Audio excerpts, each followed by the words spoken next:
Welcome to my YouTube channel riding biology.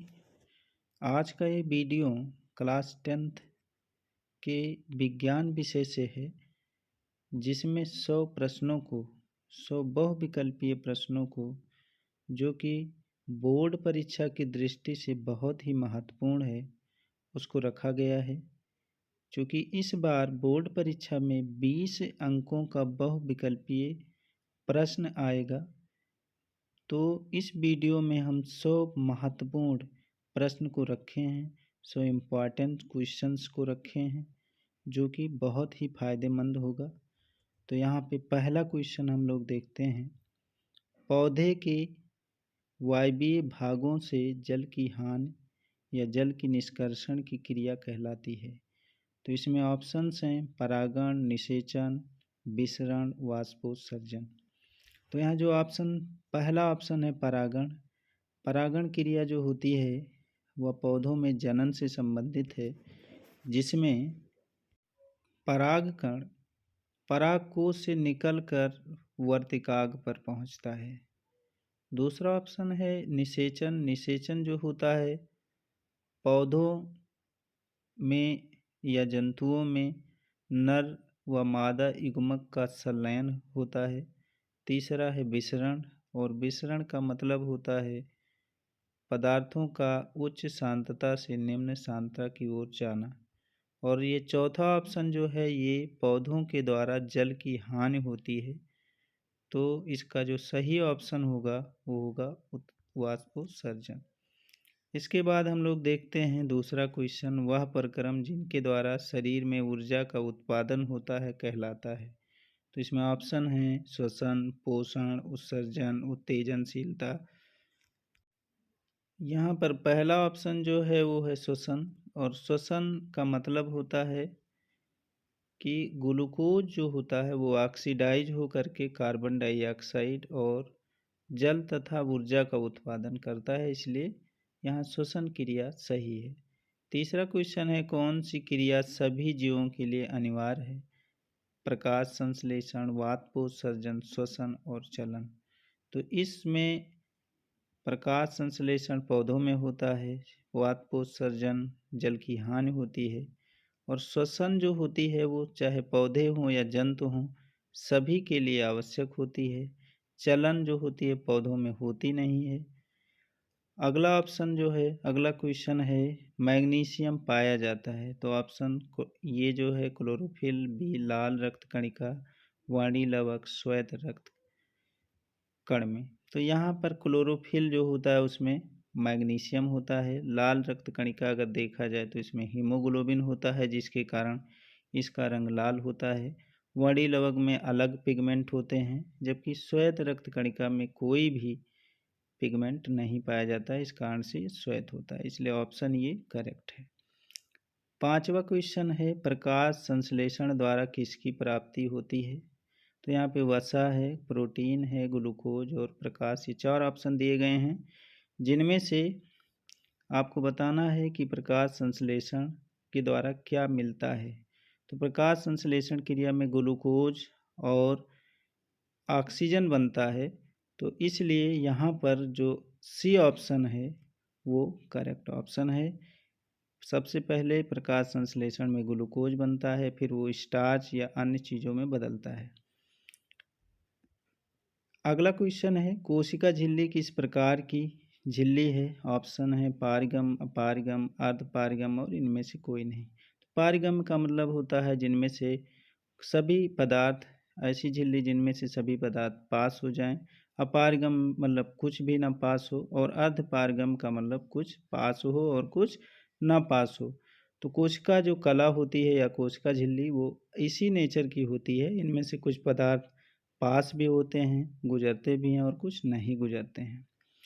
अगला question है मानव हृदय में पाए जाते हैं। तो मानव हृदय में पूछा गया है कि कितने कक्ष पाए जाते हैं, कितने बेस में होते हैं। ऑप्शन है 3, 2, 4 और 5। तो मानव में 2 आलिंद और 2 निलय होता है।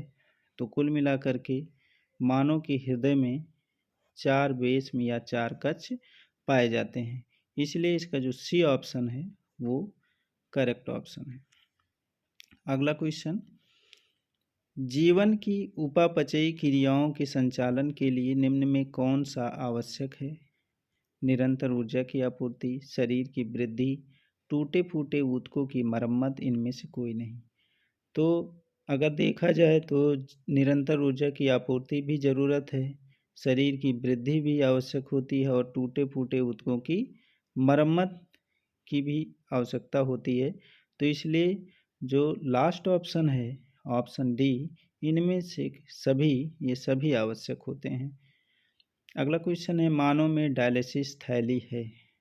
डायलिसिस का मतलब है जैसे हमारे ब्लड में जो अशुद्धियाँ होती हैं, ब्लड में जो भी मेटाबॉलिक अपशिष्ट पदार्थ होते हैं, उनको बाहर निकालने की ज़रूरत होती है। तो यहाँ पर नेफ्रॉन, न्यूरॉन, माइटोकॉन्ड्रिया और इनमें से कोई नहीं, ये 4 ऑप्शन दिए गए हैं। तो अगर नेफ्रॉन देखा जाए तो ये उत्सर्जन की सबसे छोटी इकाई होती है जो कि अपशिष्ट पदार्थों को निकालने का काम करती है। अगला क्वेश्चन है, मत्स्य का मुख्य श्वसन अंग है, यानी मछली जो होती है उसका मुख्य श्वसन अंग क्या है? पहला किया लिखा है, वैसे ट्रैकिया होना चाहिए। दूसरा फेफड़ा, गिल्स और नाक। तो यहाँ पे ट्रैकिया कीटों का होता है श्वसन अंग, फेफड़ा स्थलीय जीवों का और गिल्स जो होता है वो जलीय जीव जैसे मछली का होता है। नाक जो है ये श्वसन अंग नहीं है, मतलब अगर मुख्य श्वसन अंग देखा जाए तो नहीं है, ये सहायक श्वसन अंग है। अगला है, कवक में पोषण की कौन सी विधि है? पहला स्वपोषी, मृतजीवी, समभोजी, इनमें से कोई नहीं। तो कवक में जो पोषण विधि होती है, कवक अगर देखा जाए तो ये पौधे होते हैं, वो भी ये हरे रंग के नहीं होते हैं, इसलिए ये प्रकाश संश्लेषण क्रिया नहीं कर सकते, इसलिए स्वपोषी नहीं हो सकते हैं। तो इसका सही ऑप्शन है जो मृतजीवी, और मृतजीवी का मतलब होता है सड़े गले पदार्थों से अपना भोजन लें। अगला क्वेश्चन है, रेजिन एवं गोंद कहाँ संचित रहता है? तो यहाँ पर ऑप्शन है फ्लोएम, कार्टेक्स, छाल और पुराने जाइलम। अगर ये देखा जाए जो पौधे होते हैं उनमें ये सभी कोशिकाओं की परतों के रूप में तनों में, जड़ों में, पत्तियों में ये सभी विद्यमान होते हैं। तो रेजिन और गोंद जो होता है वह पुराने जाइलम में संचित होता है। अगला क्वेश्चन है, क्लोरोफिल वर्णक का रंग है। क्लोरोफिल जो होता है वर्णक पिगमेंट है, वह उसका रंग क्या होता है? हरा होता है, नीला होता है, लाल होता है कि सफ़ेद होता है? तो क्लोरोफिल जो होता है वो हरे रंग का होता है, चूँकि पौधों की जो पत्तियां होती हैं उनमें ये पाए जाते हैं और इसी कारण से जो पौधों की पत्तियों का रंग हरा होता है। तो यहाँ पर ये ऑप्शन सही होगा। अगला क्वेश्चन है, पौधों में गैसों के निष्कासन के लिए किस क्रिया का उपयोग होता है? तो यहाँ पर अगर देखा जाए तो ऑप्शन हैं परासरण, विसरण, वाष्पोत्सर्जन, परिवहन। परासरण का मतलब होता है प्लाज्मा झिल्ली के द्वारा, या ये कह लीजिए अर्धपारगम्य झिल्ली के द्वारा पदार्थों का या विलायक पदार्थों का उच्च सांद्रता से निम्न सांद्रता की तरफ जाना। तो ये ऑप्शन सही नहीं होगा। विसरण होता है तो ये गैस से संबंधित है, तो विसरण सभी प्रकार के पदार्थों, सभी प्रकार के द्रव्यों में होता है, इसलिए विसरण सही है। अगला है, रक्त क्या है? कोशिका है, ऊतक है, पदार्थ है, कोई नहीं है। तो अगर यहाँ पे सही मामले में देखा जाए तो रक्त जो होता है एक प्रकार का ऊतक है, वो भी तरल संयोजी ऊतक है। और कोशिका अगर देखा जाए तो कोशिका, इसके अंतर्गत बहुत सारी कोशिकाएं भी होती हैं, लेकिन इसका सही ऑप्शन जो है वो ऊतक है और वो भी तरल संयोजी ऊतक है।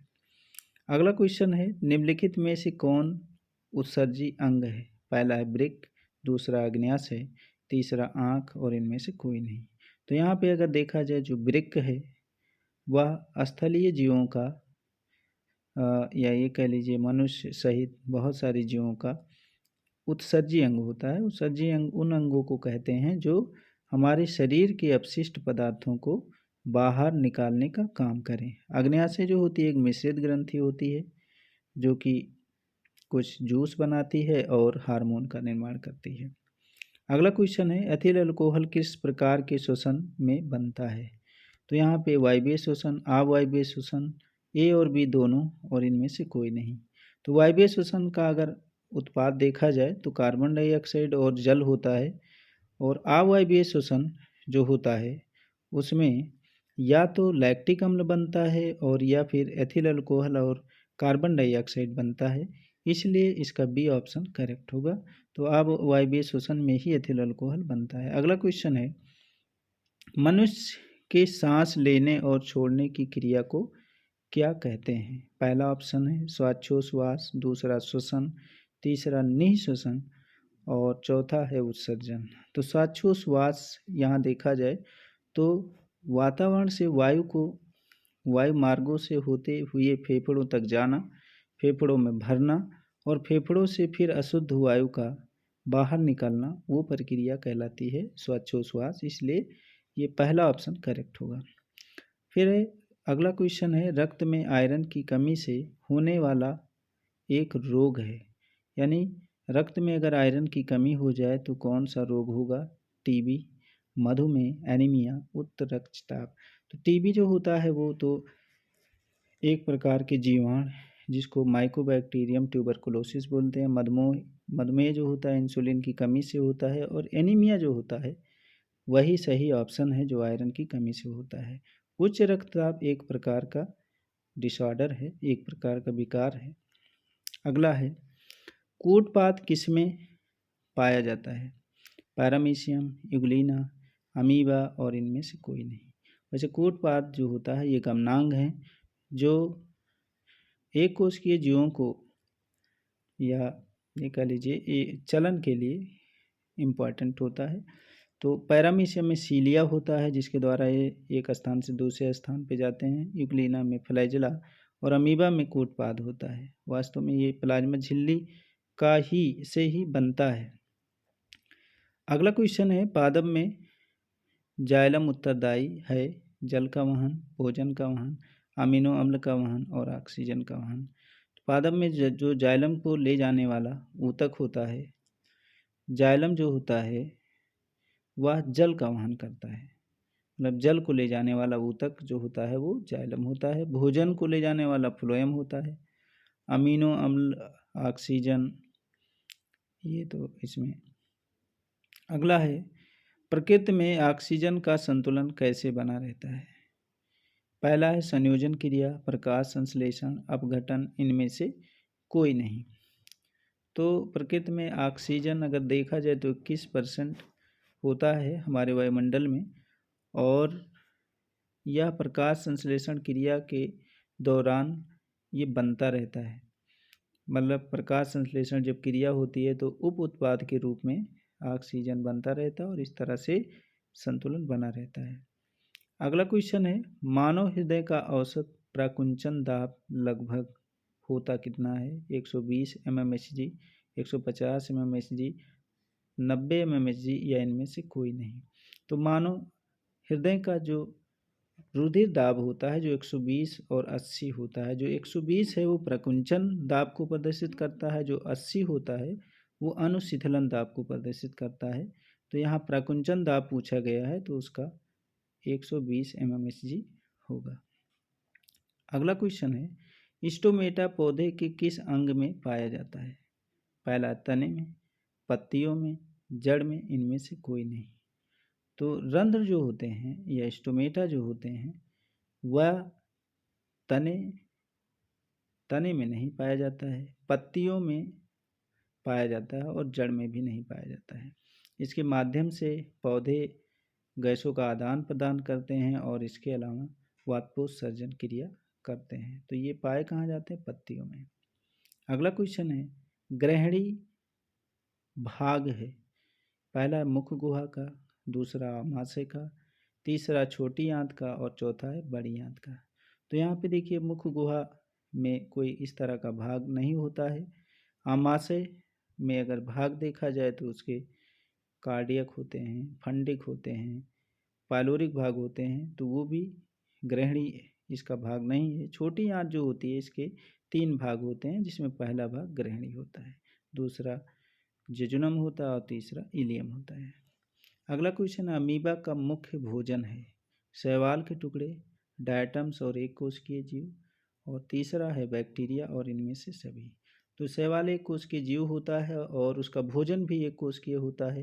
तो यहाँ पर शैवाल जो होते हैं एक कोशिकीय होते हैं, डायटम्स एक कोशिकीय होते हैं, बैक्टीरिया भी एक कोशिकीय होते हैं। तो इनमें से सभी जो होगा ये ऑप्शन करेक्ट होगा। अगला क्वेश्चन,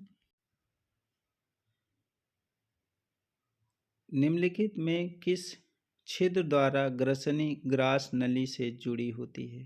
पहला ऑप्शन निगल द्वार, दूसरा कंठ द्वार, तीसरा मल द्वार और इनमें से कोई नहीं। तो ग्रसनी और ग्रास नली दोनों पाचन तंत्र के भाग हैं, तो आपस में ये जिसके द्वारा जुड़े रहते हैं वो कहलाता है निगल द्वार, या इसी को ग्लट बोलते हैं।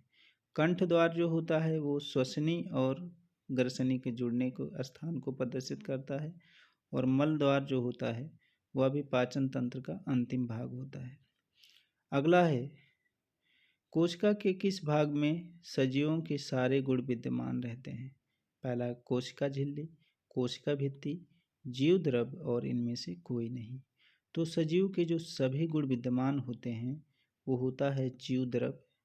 जीव द्रव्य जो होता है ये कहा जाता है कि ये कोशिका का सजीव पदार्थ होता है। इसका मतलब ये है कि अगर कोशिका से जीव द्रव्य को हटा दिया जाए या नष्ट हो जाए तो कोशिका निर्जीव हो जाती है, मृत हो जाती है। अगला है, इनमें कौन सी रचना द्वारा अमीबा में भोजन का अंतर ग्रहण होता है? यानी अमीबा किसके द्वारा भोजन का अंतर ग्रहण करता है? कूटपाद द्वारा, सीलियम द्वारा, भोजन रसधानी द्वारा, पिनोसाइट्स द्वारा। तो जो अमीबा होता है वो भोजन का अंतर ग्रहण कूटपाद द्वारा करता है, यानी ये इसकी जो कोशिका कला होती है अंगुली जैसी रचना बनाती है और उसी को कूटपाद कहते हैं, और उसके द्वारा वो भोजन को पकड़ लेती है और अंदर जो है अपनी कोशिका के अंदर करके उसका पाचन कर लेती है। अगला क्वेश्चन है, निम्नलिखित में जठर ग्रंथि की कौन सी कोशिका हाइड्रोक्लोरिक अम्ल का स्रावण करती है? क्योंकि जठर रस में विभिन्न प्रकार के एंजाइम और हाइड्रोक्लोरिक एसिड होते हैं, तो ये कौन सी कोशिका करती है? तो पहला भित्तीय है, जैमोजेनिक कोशिका, म्यूकस कोशिका। तो भित्तीय कोशिका, इसी को ऑक्जेंटिक कोशिका भी कहते हैं, यह HCl का स्रावण यानी हाइड्रोक्लोरिक अम्ल का स्रावण करती है। जैमोजेनिक कोशिका जो होती है पेप्सिन का स्रावण करती है, और म्यूकस कोशिका म्यूकस का स्रावण करती है। अगला क्वेश्चन है, मनुष्य के मुख गुहा में कितने जोड़ी लार ग्रंथियां पाई जाती हैं? तो यहाँ पर इसमें ऑप्शन दिया है 1, 2, 3 और 4। तो अगर देखा जाए तो मनुष्य के मुख गुहा में 3 जोड़ी लार ग्रंथियां होती हैं, जिनमें से जो पहला है वो पहली जोड़ी पैरोटिड होता है, या उसी को कर्णमूल होता है, कर्णमूल ग्रंथि बोलते हैं। दूसरा जबड़े की ग्रंथि, और तीसरा जो होता है वो जिह्वा ग्रंथियां कहलाती हैं, जिनमें से पैरोटिड ग्रंथि यानी कर्णमूल सबसे बड़ी होती है। पैरामीशियम में पाई जाने वाली पोषण विधि को क्या कहते हैं? पैरामीशियम जो होता है प्रोटोजोआ संघ का एक प्राणी है, और यह ऑप्शन जो दिया गया है कि पोषण विधि क्या होती है, स्वपोषण, मितजीवी, परजीवी और प्राण संभोजी। तो कुल मिला करके कहने का मतलब ये है कि अगर कोई भी जीव अंतर ग्रहण विधि द्वारा अगर भोजन को ग्रहण कर रहा है तो उसको प्राण संभोजी बोलते हैं। तो यहाँ पर अमीबा उसी प्रकार की पोषण विधि को अपनाता है। अगला क्वेश्चन है, निम्नलिखित में किसे प्रकाश संश्लेषी अंगक कहते हैं? कहने का मतलब ये है कि आपको यह बताना है कि प्रकाश संश्लेषण किस अंग में होता है। तो ऑप्शन है जड़ है, पत्ती है, स्टोमेटा है और हरित लवक। अगर यहाँ ऑप्शन देखा जाए तो पत्ती भी कुछ हद तक ठीक पड़ रहा है, लेकिन पत्ती के अंदर अगर मुख्य स्थान देखा जाए तो वो हरित लवक होता है। पत्ती के अंदर देखा जाए तो मीजोफिल कोशिकाएं होती हैं, और उसके अंदर बहुत सारे हरित लवक होते हैं, और वहीं पर प्रकाश संश्लेषण क्रिया होती है। अगला क्वेश्चन है, प्रकाश संश्लेषण प्रक्रिया का मुख्य उप उत्पाद है? तो इसमें ऑप्शन है ग्लूकोज, ऑक्सीजन, जल, कार्बन डाइऑक्साइड। अगर प्रकाश संश्लेषण प्रक्रिया देखा जाए तो मुख्य उत्पाद जो होता है वो ग्लूकोज, और उप उत्पाद जो होता है वो होता है ऑक्सीजन, चूँकि जल और कार्बन डाइऑक्साइड प्रकाश संश्लेषण क्रिया के पहले कच्चे पदार्थ के रूप में प्रयुक्त होते हैं। अगला क्वेश्चन है प्रकाश संश्लेषी इकाई है। प्रकाश संश्लेषी इकाई है तो इसमें ऑप्शन है क्लोरोप्लास्ट, प्लास्टिड्स, क्लोरोफिल और इनमें से कोई नहीं। तो जो प्रकाश संश्लेषी इकाई होता है वह यानी कि प्रकाश संश्लेषण किसके प्रेजेंस में होता है या कहाँ पर होता है, तो इसमें पहला ऑप्शन जो है वो दिया गया है क्लोरोप्लास्ट और वही ऑप्शन करेक्ट होगा। डेंटाइन के ऊपर दांतों की सुरक्षा हेतु पाई जाने वाली कठोर परत को कहते हैं। पहला ऑप्शन है इनेमल, दूसरा कैनाइन, तीसरा है पल्प और चौथा है मोलर। तो अगर दांत देखा जाए तो ये इसमें 3 परतें होती हैं। सबसे बाहर वाली सबसे कठोर पदार्थ होती है शरीर की जिसको इनेमल बोलते हैं और उसके अंदर कैनाइन होती है और सब जो अंदर होती है वो पल्प होती है और मोलर एक प्रकार की टीथ दांत होती है। अगला क्वेश्चन है मनुष्य के आहार नाल की कौन सी रचना अवशेषी अंग है। पहला सीकम, दूसरा अपेंडिक्स है, तीसरा जेजुनम और कोलम। तो यहाँ पर सीकम, अपेंडिक्स, जेजुनम और कोलम इनमें जो अगर देखा जाए तो जो छोटी आंत और बड़ी आंत जहाँ पे जुड़ते हैं उसी स्थान पर एक जो है रचना लगी रहती है जिसका कोई कार्य नहीं होता है। तो ऐसे अंग जो जिनका कोई कार्य न हो उनको अवशेषी अंग बोलते हैं। तो अपेंडिक्स जो है एक अवशेषी अंग है। अगला क्वेश्चन है दांत अस्थिक्षय कारण है मीठी चीज का खाना, बैक्टीरिया द्वारा अम्ल निर्माण करना, दांतों की सफाई न करना और इनमें से सभी।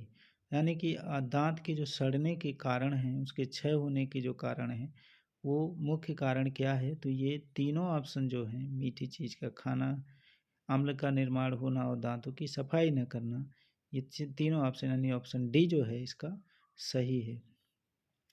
स्वपोषी पोषण के लिए आवश्यक है। स्वपोषी पोषण के लिए, स्वपोषी मतलब प्रकाश संश्लेषण के लिए क्या आवश्यक है।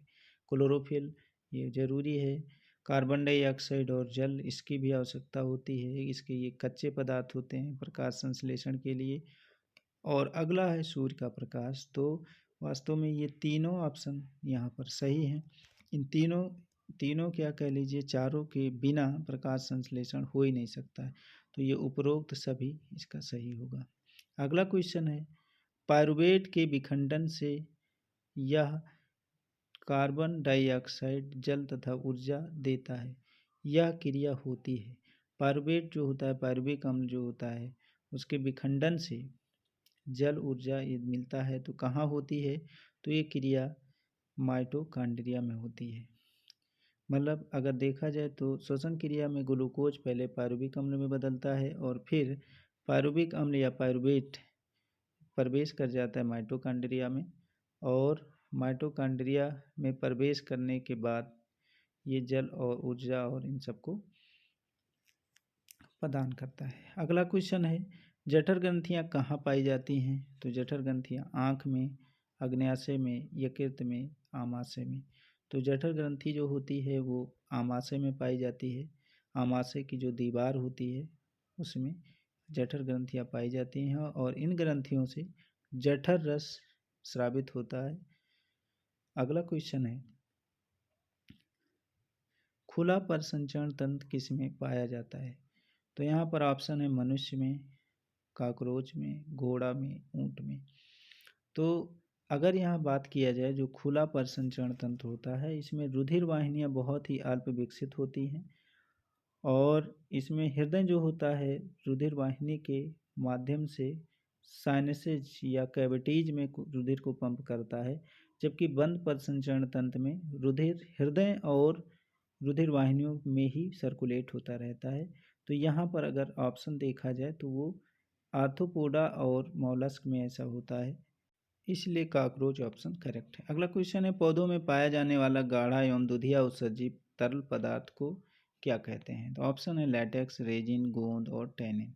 तो यहाँ पर अगर देखा जाए तो दूधिया जो पदार्थ होता है वो लैटेक्स होता है। इसके बाद में अगला क्वेश्चन हम लोग देखते हैं कौन सा है? Question number 44। प्रकाश संश्लेषण होता है रात में, दिन में, रात दिन, सुबह और शाम। तो जो प्रकाश संश्लेषण क्रिया अगर देखा जाए तो उसके लिए जल की आवश्यकता होती है, कार्बन डाइऑक्साइड की आवश्यकता होती है, क्लोरोफिल की आवश्यकता होती है और सूर्य के प्रकाश की आवश्यकता होती है। और सूर्य का प्रकाश केवल दिन में मिलता है, रात में नहीं मिलता है। इसलिए जो प्रकाश संश्लेषण क्रिया होगा वो केवल और केवल दिन में होगा। अगला क्वेश्चन है, यूरिया रक्त में कहाँ से प्रवेश करती है? यहाँ पर ऑप्शन है फेफड़ा से, यकृत से, श्वास नलिका से, वृक्क से। तो जो यूरिया होता है वह बनता है यकृत में। जो अमोनिया से अगर देखा जाए तो हमारे शरीर में पहले अपशिष्ट पदार्थ अमोनिया होता है, अब अमोनिया बनता है और ये अमोनिया बहुत ही जहरीला होता है, इसलिए पहले रुधिर के माध्यम से यकृत में पहुंचाया जाता है और वहाँ पर यकृत जो होगा वहाँ पे यूरिया में बदल दिया जाता है और उसके माध्यम से यानी यकृत से जो है वो रक्त में चला जाएगा। अगला क्वेश्चन है, पादप में फ्लोएम संवाहक होता है भोजन, कार्बन डाइऑक्साइड, जल और अमीनो अम्ल। यानी जो पौधे होते हैं उनमें फ्लोएम किसका संवहन करता है? भोजन का करता है कि कार्बन डाइऑक्साइड का करता है कि जल का करता है कि अमीनो अम्ल का करता है? तो इसमें जो पहला ऑप्शन होगा भोजन, वो करेक्ट है। फ्लोएम भोजन का संवहन करता है। अगला क्वेश्चन है, प्रकाश संश्लेषण क्रिया में ऑक्सीजन बाहर निकलता है। प्रकाश संश्लेषण क्रिया में ऑक्सीजन बाहर निकलता है जल से, कार्बन डाइऑक्साइड से, ग्लूकोज से और डिकैटोसोम से। तो यहाँ पे अगर प्रकाश संश्लेषण क्रिया देखा जाए तो कार्बन डाइऑक्साइड और जल दोनों होती है। तो यहाँ कार्बन डाइऑक्साइड से होता है कि जल से होता है? जो ऑक्सीजन निकलता है प्रकाश संश्लेषण क्रिया में वो तो किससे होता है? तो ये सही ऑप्शन है वो जल है, यानी जल से निकलता है। अगला क्वेश्चन है, वृक्क के संरचनात्मक एवं क्रियात्मक इकाई को कहते हैं। ऑप्शन है नेफ्रॉन, मूत्रवाहिनी, ग्लोमेरुलस, बोमेन संपुल। यानी कि यहाँ पे ये कहा जा रहा है कि जो वृक्क का कार्य है वो रुधिर को छानना है, रक्त को छानना है। तो रक्त को जो छानने के लिए इसमें कुछ इकाइयाँ होती हैं जिनको नेफ्रॉन या वृक्क नलिका कहते हैं। तो इसलिए पहला जो ऑप्शन है वो करेक्ट है, वो है नेफ्रॉन। अगला क्वेश्चन है, प्रकाश संश्लेषी अंगक है पत्ती, हरित लवक, क्लोरोफिल और वर्णी लवक। तो यहाँ पर प्रकाश संश्लेषी अंगक जो है, ये क्वेश्चन रिपीटेड है, प्रकाश संश्लेषी अंगक जो है वो हरित लवक है। ये इसके पहले जो है हम लोग इस क्वेश्चन को कर चुके हैं और इसके बाद हम लोग देखेंगे अगला क्वेश्चन। अगला क्वेश्चन है, रक्त में हल्के पीले रंग के चिपचिपे द्रव को कहते हैं। तो अगर रक्त देखा जाए तो उसके दो भाग होते हैं, प्लाज्मा और रुधिर कणिकाएं। तो जो प्लाज्मा होता है वो हल्के पीले रंग का होता है और चिपचिपा भी होता है, इसलिए पहला ऑप्शन इसका करेक्ट होगा। दूसरा सीरम है। सीरम जो होता है कि जो रुधिर हो उसमें से अगर क्लॉटिंग फैक्टर, जमाने वाले फैक्टर को हटा दिया जाए प्लाज्मा में से तो वो सीरम कहलाता है। लिम्फ और लसिका दोनों एक ही चीज़ होते हैं जो रुधिर के छनने के फलस्वरूप ये बनते हैं। मनुष्य के शरीर की सबसे बड़ी ग्रंथि है लीवर, अग्न्याशय, अंडाशय, एड्नल। मनुष्य के शरीर की अगर सबसे बड़ी ग्रंथि देखा जाए तो वो लीवर या यकृत होती है, जिसका वजन लगभग 1.5 kg के होता है।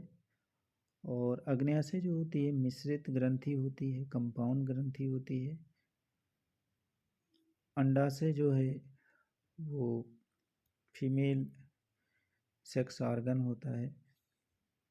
अगला है, स्वपोषी पोषण के लिए आवश्यक नहीं है ऑक्सीजन, क्लोरोफिल, सौर प्रकाश, जल। जैसे स्वपोषी पोषण मतलब प्रकाश संश्लेषण के लिए क्या चीज़ नहीं चाहिए? ऑक्सीजन नहीं चाहिए, क्लोरोफिल नहीं चाहिए, सूर्य का प्रकाश नहीं चाहिए कि जल नहीं चाहिए। तो अगर देखा जाए तो जो ऑक्सीजन है उसकी आवश्यकता नहीं होती, ये उप उत्पाद के रूप में बनता है। अगला क्वेश्चन है, रक्त का थक्का बनने में सहायक होता है, यानी रक्त का थक्का जमाने के लिए क्या चीज़ों की आवश्यकता होती है। तो यहाँ पे ऑप्शन दिया है लाल रक्त कणिका, श्वेत रक्त कणिका, रक्त डिम्बाणु और इनमें से कोई नहीं। तो लाल रक्त कणिका और श्वेत रक्त कणिका जो होते हैं रक्त का थक्का जमाने में सहायक नहीं होते हैं। रक्त बिम्बाणु या इसी को प्लेटलेट्स बोलते हैं या थ्राम्बोसाइट्स बोलते हैं, ये रक्त का थक्का बनाने में सहायक होते हैं। अगला क्वेश्चन है, इनमें किसके द्वारा अमीबा में भोजन अंतर्ग्रहण होता है। ये भी क्वेश्चन रिपीटेड है। इसमें ऑप्शन कूटपाद, परिवहन, भोजन, रसधानी, केंद्रक, ये 4 ऑप्शन दिए गए हैं, ये आपको पता है। इसका जो सही जवाब है बताइए आप लोग। इसका जो सही जवाब है वो क्या होगा, कूटपाद। अगला क्वेश्चन अब देखते हैं हम लोग।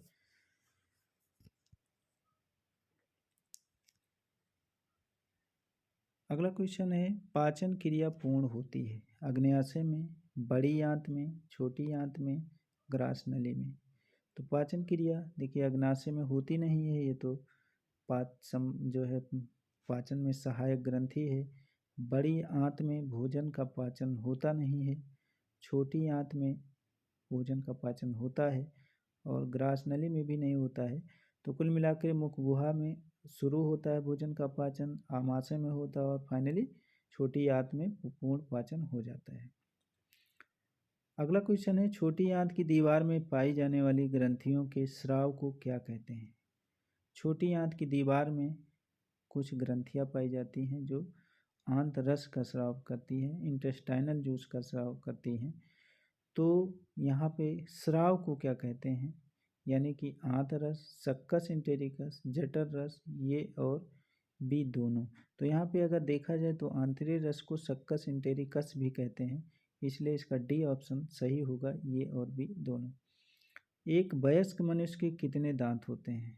अगर दांत देखा जाए एक वयस्क मनुष्य में तो ऑप्शन दिया 28, 30, 32 और 34। बहुत ही ये सिंपल क्वेश्चन है, इसमें सभी लोगों को आता होगा कि जो 32 दांत होते हैं एक वयस्क मनुष्य में दांतों की संख्या 32 होती है। दांत जो होते हैं 4 प्रकार के, कृंतक, रत्नक, अग्रचौड़क और चौड़क होते हैं।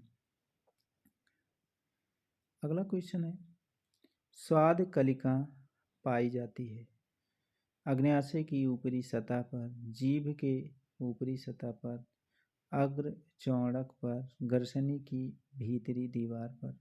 तो अग्न्याशय पर ये पाई नहीं जाती है। स्वाद कलिका जो होती है स्वाद का जो है ज्ञान कराने का काम करती है।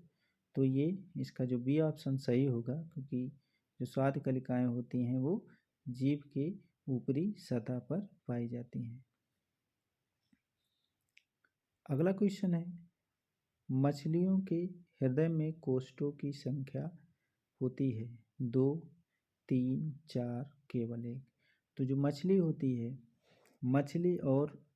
मछली के हृदय में 2 ही कोष्ठ होते हैं, 2 ही बेस्म होते हैं, एक आलिंद होता है और एक नीले। अगर हम यहाँ पे 3 देखें तो जो उभयचर और सरीसृप जो होते हैं उनके हृदय में 3 होते हैं, 2 आलिंद और एक नीले। इसके अलावा एक सरीसृप है जिसको मगरमच्छ बोलते हैं, उसमें पक्षी और स्तनधारी में के हृदय में 4 कक्ष होते हैं, 2 आलिंद और 2 नीले। अगला क्वेश्चन है, आमाशय के अग्र भाग को कहते हैं। तो आमाशय के वैसे जो भाग होते हैं वो कार्डियक भाग होता है, फंडिक भाग होता है और बॉडी ऑफ स्टमक होता है और फिर पाइलोरिक भाग होता है। तो यहाँ पर जो पहला भाग होता है वो कार्डियक, जिसमें जो ग्रास नली जो होती है वो आकर के खुलती है, उस भाग को पहला भाग बोलते हैं। तो ये हो जाएगा कार्डियक। अगला क्वेश्चन है, छोटी आंत और बड़ी आंत के जोड़ पर पाई जाने वाली एक छोटी नलीनुमा रचना को कहते हैं। इसमें जो ऑप्शन है सीकम, रेक्टम, कॉलन, अपेंडिक्स। तो ये जो छोटी आंत और बड़ी आंत के जोड़ पर एक नलीनुमा जो रचना होती है उस रचना को सीकम कहा जाता है। यहाँ पर जो ऑप्शन ये होगा वो करेक्ट होगा। रेक्टम बड़ी आंत का पार्ट है, कॉलन भी बड़ी आंत का, और जो अपेंडिक्स है वो एक अवशेषीय अंग है जो कि पाचन तंत्र से ही संबंधित है। अगला क्वेश्चन है, छोटी आंत में भोजन के पाचन में निम्नलिखित में से किस रस की भूमिका होती है? तो जो अगर छोटी आंत देखा जाए तो वहाँ पे यकृत और जो अग्न्याशय है वो कॉमन बाइल डक्ट के द्वारा जुड़े रहते हैं, तो इसके द्वारा पित्त रस और अग्न्याशयिक रस ये भी मिलता है, और आंत के द्वारा जो रस निकलता है वो भी मिलता है, इसलिए डी ऑप्शन करेक्ट है। अगला क्वेश्चन है, स्वपोषी पोषण के लिए आवश्यक है क्लोरोफिल, सूर्य का प्रकाश, जल एवं कार्बन डाइऑक्साइड और इनमें से सभी। ये भी क्वेश्चन रिपीटेड है, चूँकि स्वपोषी पोषण या हम कह सकते हैं प्रकाश संश्लेषण, इनके लिए ये ए बी सी तीनों ऑप्शन सही है, इसलिए जो ऑप्शन डी है वो इसका करेक्ट ऑप्शन होगा। अगला क्वेश्चन हम लोग देखते हैं।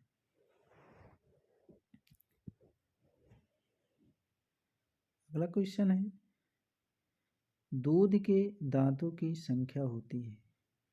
तो जो दूध के दांत होते हैं वह उनकी अगर संख्या देखा जाए तो टोटल होती है 20। ऑप्शन इसमें वैसे दिए हैं 18, 19, 20 और 21, लेकिन 20 होते हैं। दूध के दांत में अगर देखा जाए तो एक दांत नहीं पाए जाते हैं। जैसे मनुष्य में 4 तरह के दांत होते हैं, लेकिन दूध के दांत में एक दांत नहीं पाया जाता, वो दांत होता है अग्रचौड़ा, और टोटल संख्या इनकी 20 होती है। अगला क्वेश्चन है, यूरिया का निर्माण होता है। यूरिया का निर्माण, एक क्वेश्चन अभी इसके पहले आया था कि यूरिया रक्त में कहाँ से प्रवेश करती है, तो वो यकृत से प्रवेश करती है। तो इसका मतलब ये है कि जो यूरिया का निर्माण होता है वो कहाँ होता है, यकृत में होता है, अग्न्याशय में होता नहीं है, प्लीहा में होता नहीं है, छोटी आंत में होता नहीं, इसलिए इसका जो बी ऑप्शन है वो करेक्ट ऑप्शन है। अगला क्वेश्चन, मधुमेह रोग होता है। इसमें ऑप्शन है इंसुलिन की कमी से, आयोडीन की कमी से, इंसुलिन की अधिकता से, आयरन की अधिकता से। तो जो मधुमेह रोग या इसी को डायबिटीज मेलिटस बोलते हैं, तो किसके कारण होता है? इंसुलिन की कमी से, आयोडीन की कमी से, इंसुलिन की अधिकता से और आयरन की अधिकता से। तो इसमें वास्तव में इंसुलिन की कमी से होता है, उसकी अधिकता से नहीं है। आयोडीन की कमी से घेघा रोग होता है, आयरन की कमी से एनीमिया रोग होता है। अगला क्वेश्चन है, इन निम्न में प्रोटीन पाचक एंजाइम नहीं है।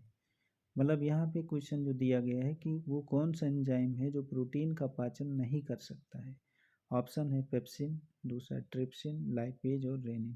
तो यहाँ पे देखिए पेप्सिन जो है ये जठर रस में पाया जाता है और प्रोटीन का पाचन करता है। ट्रिप्सिन पैंक्रियाटिक जूस में पाया जाता है और ये भी प्रोटीन का पाचन करता है, और रेनिन भी प्रोटीन के पाचन में सहायक होता है, लेकिन लाइपेज जो होता है वसा का पाचन करता है, इसलिए इसका जो सही ऑप्शन है वो लाइपेज है। हमारी मांसपेशियों में अनाक्षी श्वसन के दौरान बनता है।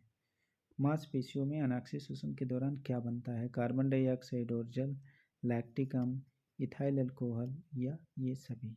अगर देखा जाए तो श्वसन दो प्रकार के होते हैं। आक्षी श्वसन में कार्बन डाइऑक्साइड और जल बनता है, और अनाक्षी श्वसन में या तो लैक्टिक अम्ल या इथाइल अल्कोहल और कार्बन डाइऑक्साइड बनता है। तो अगर यहाँ देखा जाए तो मांसपेशियों में लैक्टिक अम्ल बनता है। इथाइल अल्कोहल जो होता है वो ईस्ट कोशिका में बनता है अनाक्षी श्वसन के दौरान। अगला क्वेश्चन है, जेड आकार का होता है। मतलब यहाँ पे शेप पूछा गया है, कुछ आर्गन दिए हैं, कुछ अंग दिए गए हैं, जिनमें उस अंग का नाम बताना है जो जेड आकार का होता है। इसमें पहला ऑप्शन है आमाशय, दूसरा आग्नेयाशय, तीसरा ग्रहणी और चौथा है ग्रसनी। तो यहाँ पर अगर फिगर पे ध्यान दीजिए तो जो आमाशय है उसी का आकार जे के आकार का होता है।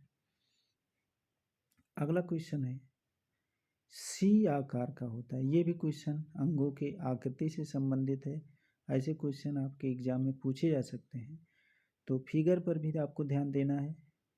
ये ऑप्शन देखिए दिया है आमाशय, दूसरा आग्नेयाशय, तीसरा ग्रहणी और चौथा ग्रसनी। तो आमाशय भी जान चुके हैं कि ये जे के आकार का होता है।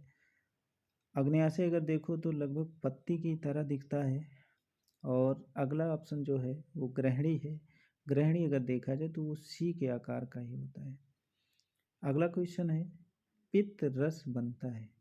देखिए ऑप्शन है पित्ताशय में, बी है अग्न्याशय में, ग्रहणी में, यकृत में। अगर यहाँ पे देखिए तो पित्ताशय, ये बच्चे गलती कर देते हैं, पित्त रस और पित्ताशय को थोड़ा सा जोड़ी बनाने लगते हैं, तो वास्तव में ये गलत है। इसका जो सही ऑप्शन होगा वो यकृत होता है। यकृत में ही पित्त रस बनता है। और जो पित्त रस होता है वो उसका संग्रह, जो स्टोरेज होता है वह कहाँ होता है? पित्ताशय में होता है, लेकिन बनता कहाँ है? यकृत में। अगला है घाटी ढापन बना होता है। घाटी ढापन या इसी को इपीग्लॉटिस बोलते हैं अंग्रेजी में। तो वो किस पदार्थ का बना होता है? ये दिया है अस्थि का बना होता है कि उपास्थ का बना होता है कि दोनों का बना होता है कि इनमें से कोई नहीं या किसी का नहीं बना होता है। तो अगर यहाँ ऑप्शन ए देखा जाए तो अस्थि का यानी बोन का बना नहीं होता है। उपास्थ जो होती है वो उसी का बना होता है, कार्टिलेज का ये बना होता है। बी ऑप्शन करेक्ट होगा। अगला है लार में पाई जाती है। ऑप्शन दिया है टाइलिन, दूसरा ऑप्शन है ट्रिप्सिन, तीसरा है लाइसोजाइम और चौथा ऑप्शन दिया है ए एंड सी दोनों। यानी कि यहाँ पर लार में एंजाइम से संबंधित ये पूछ रहा है कि टाइलिन है, ट्रिप्सिन है, लाइसोजाइम है और यह दोनों। तो अगर देखा जाए टाइलिन लार में पाई जाती है, ट्रिप्सिन पैंक्रियाटिक जूस में पाई जाती है, लाइसोजाइम भी लार में पाई जाती है, इसलिए डी ऑप्शन करेक्ट है इसका। अगला क्वेश्चन है मानव में कितनी पसलियाँ पाई जाती हैं? ऑप्शन है 12 जोड़ी, दूसरा ऑप्शन है 13 जोड़ी, 14 जोड़ी और 15 जोड़ी। तो मानव में जो पसलियों की संख्या होती है वो 12 जोड़ी होती है, यानी 24 पसलियाँ हमारे में पाई जाती हैं। और ये फेफड़े और लंग्स, फेफड़े और जो हृदय हैं उनकी सुरक्षा करती हैं। अगला क्वेश्चन है मानव हृदय स्पंदन दर होती है।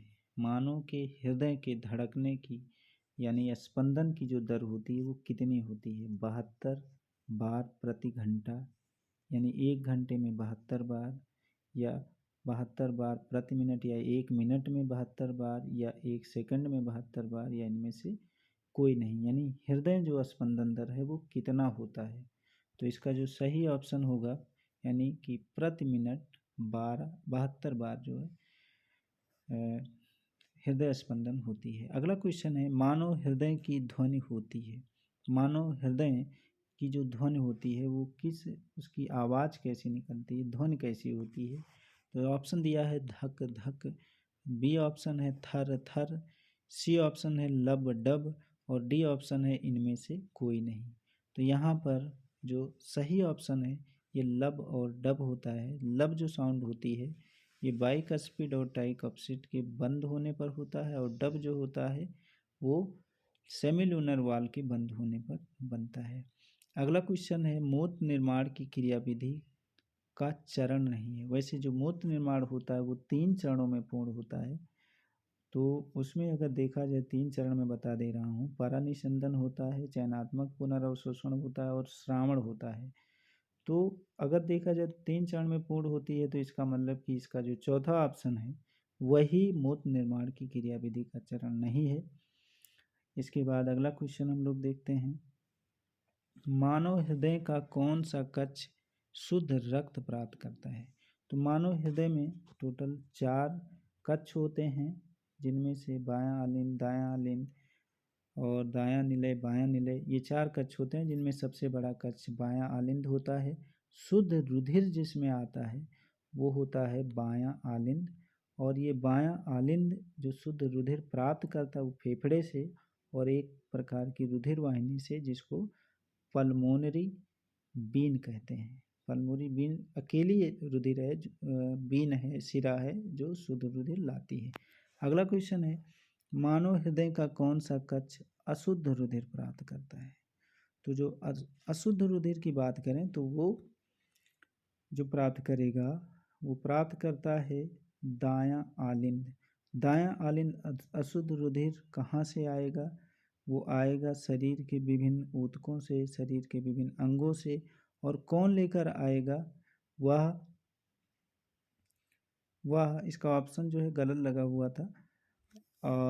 लेकर आएगी बीना कावा। अगला क्वेश्चन है, मानव हृदय का कौन सा कक्ष सबसे बड़ा होता है? तो मानव हृदय का सबसे बड़ा कक्ष मैं पहले ही बता चुका हूँ, वो होता क्या है? बायां निलय होता है, और यही कक्ष सबसे बड़ा होता है। इसके बाद में हम लोग देखते हैं अगला क्वेश्चन। अगला क्वेश्चन क्या है?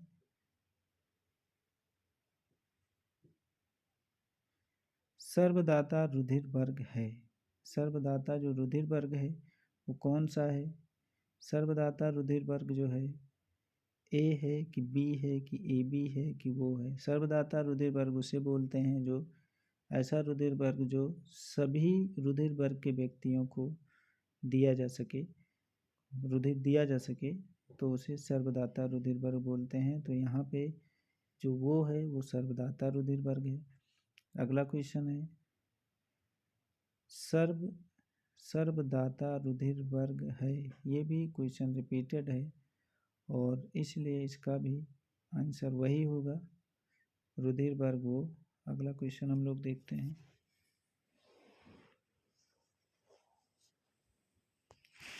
अगला क्वेश्चन है,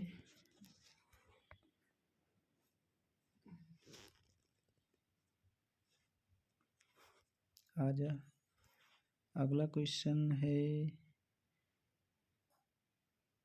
सर्वग्राही रुधिर वर्ग है। सर्वग्राही, ये भी आसान क्वेश्चन है, लेकिन आपके बोर्ड एग्ज़ाम के लिए इम्पॉर्टेंट क्वेश्चन है। ये बहुत ही इम्पॉर्टेंट क्वेश्चन है। ऐसे ही क्वेश्चन पूछे जाते हैं, ना ही बहुत कठिन होते हैं और ना ही बहुत सरल होते हैं। अगला क्वेश्चन है, सर्वग्राही रुधिर वर्ग है। तो सर्वग्राही रुधिर वर्ग सबको पता है, ए बी होता है। ए बी रुधिर वर्ग वाला व्यक्ति सभी रुधिर वर्ग के व्यक्तियों से खून ले सकता है।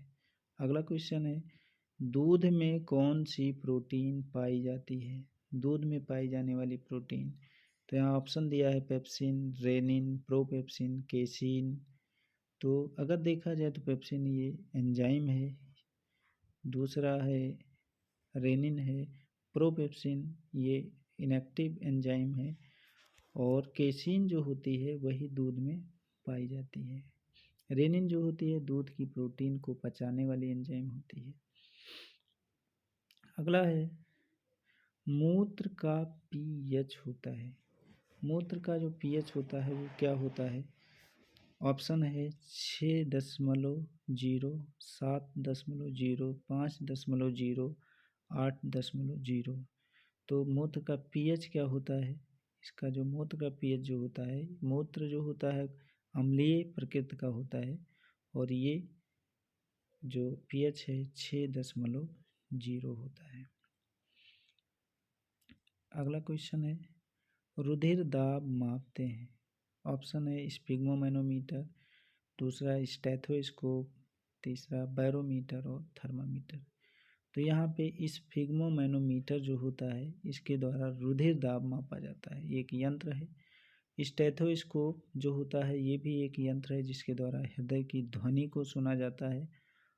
बैरोमीटर वायुदाब के मापन से संबंधित यंत्र होता है, और थर्मामीटर जो होता है वो शरीर के तापक्रम या तापक्रम को नापने का काम करता है। अगला है, प्रकाश संश्लेषण क्रिया नहीं होती है। किस रंग में नहीं होती है? लाल रंग में, नीले रंग में, हरे रंग में, बैगनी रंग में। तो यहाँ पर अगर देखा जाए तो जो हरा रंग है उस रंग के प्रकाश में प्रकाश संश्लेषण क्रिया नहीं होती है, जबकि नीले और लाल रंग में प्रकाश संश्लेषण क्रिया सबसे अधिक होती है। केवल हरे रंग के प्रकाश में प्रकाश संश्लेषण क्रिया नहीं होती है। अगला क्वेश्चन है, प्रकाश संश्लेषण के लिए कच्चे पदार्थ हैं। इसमें ऑप्शन है कार्बन डाइऑक्साइड, जल, दोनों ए एंड बी, और इनमें से कोई नहीं। तो प्रकाश संश्लेषण में शुरुआत में कार्बन डाइऑक्साइड जो कि वातावरण से रंध्र के माध्यम से कोशिका के अंदर जाता है, पत्तियों में जाता है, और जल जो होता है जड़ों के माध्यम से पहुंचता है, तभी प्रकाश संश्लेषण क्रिया होती है, इसलिए इसका सी ऑप्शन करेक्ट है। अगला क्वेश्चन है, एक परजीवी पौधा है। ये भी क्वेश्चन इंपॉर्टेंट है काफ़ी। परजीवी पौधा जो है क्या है? नागफनी, बीनस फ्लाई ट्रैप, ड्रोसेरा, अमरबेल। अगर नागफनी देखा जाए तो ये मरुस्थलीय पौधा है। बीनस फ्लाई ट्रैप अगर देखा जाए तो ये कीटभक्षी पौधा है। ड्रोसेरा जो है ये भी कीटभक्षी पौधा है। और जो अमरबेल होता है यह जो होता है हरे रंग का होता नहीं, इसलिए अपना भोजन बना नहीं सकता, इसलिए ये क्या है? दूसरे पौधों के ऊपर से अपना भोजन लेता है, इसलिए जो है परजीवी पौधा है। अगला क्वेश्चन है, निम्न में से कौन सा कीट भक्षी पौधा नहीं है? यहाँ पे आपको बताना है कि कौन सा कीट भक्षी पौधा नहीं है। ऑप्शन है यूट्रिकुलेरिया, दूसरा है घटपाणी, तीसरा है ड्रोसेरा और चौथा है अमरबेल। देखिए अभी आप देखे हैं कि जो अमरबेल ऑप्शन दिया गया था वो परजीवी पौधा है, यानी कि यहाँ पे कीटभक्षी पौधा ये नहीं है, और अन्य तीनों जो होते हैं वो तीनों जो दिए गए हैं वो कीटभक्षी पौधे हैं। अगला क्वेश्चन है, ग्लाइकोलाइसिस कहाँ होती है? ग्लाइकोलाइसिस जो है प्रक्रिया पहले आपको समझना है। ग्लाइकोलाइसिस जो होती है ग्लूकोज से पायरुवेट या पायरुविक अम्ल में बदलने की प्रक्रिया ग्लाइकोलाइसिस कहलाती है। इसको ईएमपी पाथवे भी कहते हैं। और ये क्रिया जो होती है वह कोशिका के कोशिका द्रव्य में होती है। माइटोकॉन्ड्रिया में जो है क्रेब्स चक्र होता है। अगला है, दोहरा परिसंचरण तंत्र पाया जाता है। तो यहाँ ऑप्शन दिया है, पक्षी तथा स्तनधारी में, सरीसृप तथा स्तनधारी में, उभयचर तथा स्तनधारी में, मछली तथा उभयचर में। तो यहाँ पर अगर देखा जाए तो जो दोहरा परिसंचरण तंत्र होता है ये बहुत ही ज़रूरी होता है उन जीवों के लिए जिनके शरीर का तापक्रम निश्चित होता है। तो यहाँ पक्षी और स्तनधारी इसका सही ऑप्शन है, क्योंकि ये दोनों समतापी होते हैं और समतापी के लिए इस तरह का परिसंचरण बहुत ज़रूरी होता है। अगला क्वेश्चन है, रुधिर का पीएच कितना होता है? ऑप्शन है 5.4, 6.4, 7.4 और 8.4। तो यहाँ पर अगर देखा जाए तो जो रुधिर का जो पीएच होता है वो 7.4 होता है। और अगला क्वेश्चन हम लोग देखते हैं, क्वेश्चन नंबर 94 पर हम लोग पहुँच गए हैं। रुधिर का रंग लाल होता है, दिया है हीमोसाइनिन के कारण, क्लोरोफिल के कारण, जैंथोफिल के कारण, हीमोग्लोबिन के कारण। तो जो रुधिर का रंग होता है वो हीमोग्लोबिन के कारण लाल होता है। रुधिर का रंग किसके कारण? हीमोग्लोबिन के कारण होता है। इसके अलावा और याद रखिए, हीमोग्लोबिन के बनने के लिए आयरन की आवश्यकता होती है। अगला क्वेश्चन है, क्वेश्चन नंबर 95, रुधिर कणिकाओं का निर्माण कहाँ होता है? यकृत में, रुधिर वाहिनी में, अस्थिमज्जा में, अग्न्याशय में। तो जो रुधिर का निर्माण है वह अस्थिमज्जा में होता है। अस्थिमज्जा अगर बात किया जाए तो जो हड्डियां होती हैं उनके बीच में ये पाया जाता है।